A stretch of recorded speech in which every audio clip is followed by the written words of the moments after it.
Maligayang pagbabalik po sa Pinas Weather Balita. Ngayon po ay meron tayong pinaka-latest na weather update sa lagay po ng ating panahon.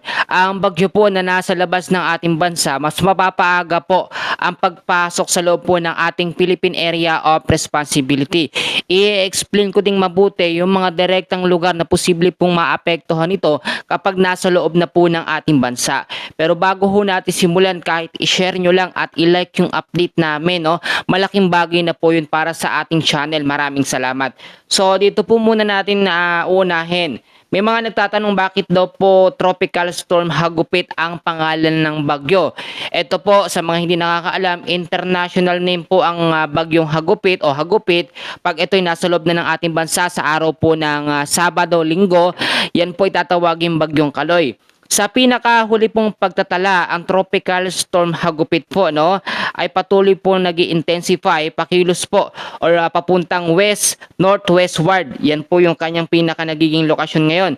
Ang pinakasentro naman po ng bagyong Hagupit ay meron pong lokasyon na 1,460 kilometers east of northeastern Mindanao. Sa ngayon, nasa labas pa ito ng PAR. Bukas po ng umaga hanggang sa tanghali ay papasok na ito sa loob ng ating Philippine Area of Responsibility. Tinataglay po nito sa ngayon ang lakas ng hangin na umaabot na po sa 85 kilometers per hour malapit po sa may sentro, at yung bagbugso niya mas lumakas po, nasa 105 kilometers per hour na po siya.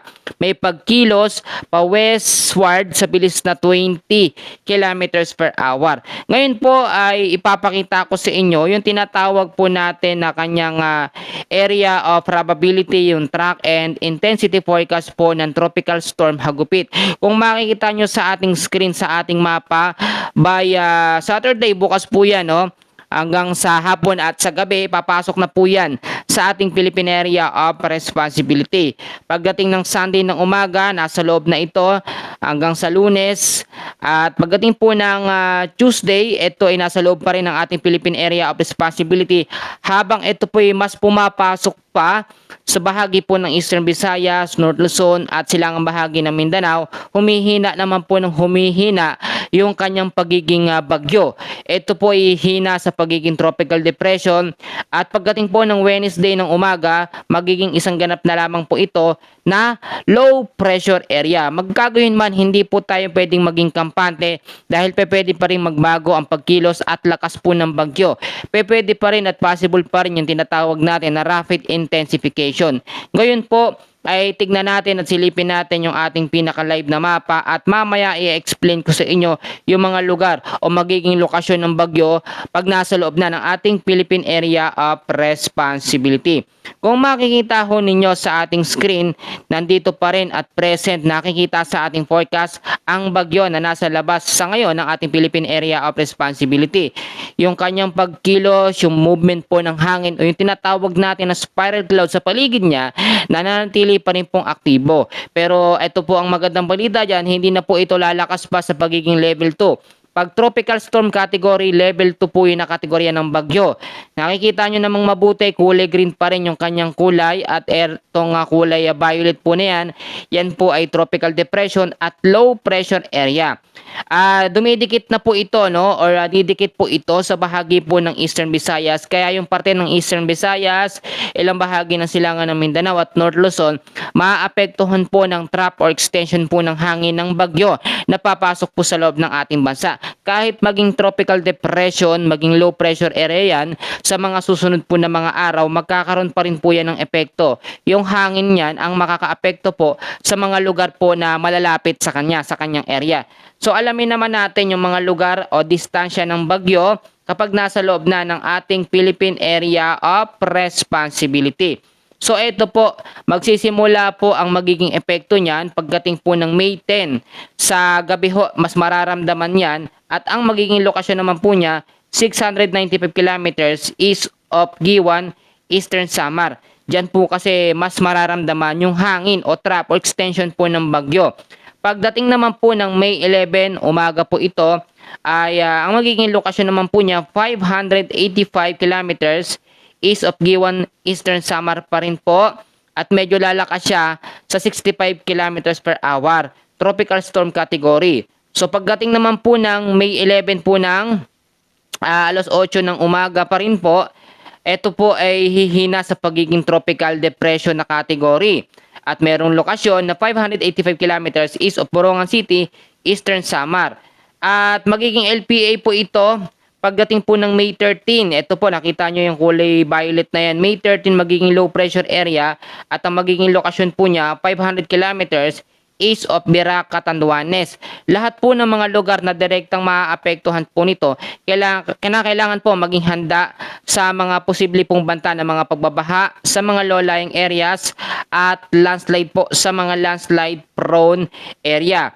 Baka ito po, no, bukod po dyan sa bagyo na yan, napapasok sa ating bansa o tatawagin din bagyong Kaloy sa araw po ng Sabado, bukas po yan sa Linggo at sa Lunes, meron pa rin po tayong epekto ng easterlies. Nananatili pa rin ang easterlies o maalinsangang hangin na nanggagaling sa may karagatang Pasipiko.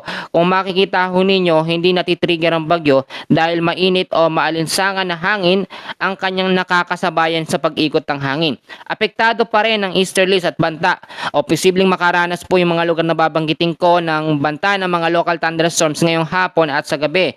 Kasama dyan ang Caraga, ang Northern Mindanao, Zamboanga Peninsula, BAR-MM, Davao Oriental, Davao Occidental, ang Sarangani, Sultan Kudarat, Siquijor, kasama na rin po ang Palawan. Cloudy skies with scattered rains ang mararanasan ngayong hapon at sa gabi naman mga kalat-kalat na pag-ulan na may kasamang pagkulog at pagkidlat dahil po sa easterlies. Parte naman ng Metro Manila, ilang bahagi po ng Luzon, Visayas at Mindanao, apektado din ng easterlies o maalinsangang hangin. Ang easterlies ay nagpo-produce ng mga local thunderstorms na nagpapaulan po bandang hapon at minsan inaabot yan hanggang sa gabi kapag medyo nagiging severe na yung mga local thunderstorms. Sa ating latest na update din, wala pa ang habagat o southwest monsoon. So nothing to worry. Para lumakas ang bagyo, kailangan meron tayong habagat o present ang southwest monsoon.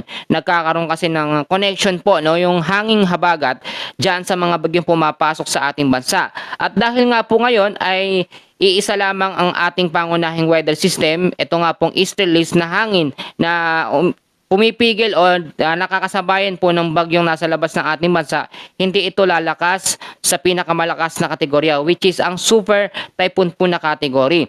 May mga nagtatanong kung meron na bang nakataas na gale warning. Sa ngayon ay wala pa naman po tayong nakataas na gale warning pero obserbahan natin pagdating po bukas ng gabi ng Sabado, umaga po ng Linggo, Lunes ng umaga ay dyan po pwedeng magtaas ng gale warning dahil nga po sa trap or extension po ng bagyong papasok sa loob ng ating bansa at yan po ay ang bagyong Kaloy. Pangatlong bagyo pa lang ngayong 2026 at unang bagyo ngayong buwan po ng Mayo. Ngayong buwan ng Mayo, 1 hanggang 2 bagyo lang ang ating inaasahan na mamamonitor at makikita at papasok sa loob ng ating FAR. Pero hindi naman yun nakikita o nasasabing malalakas po na bagyo. Yan po muna ang ating pinaka-latest na weather update.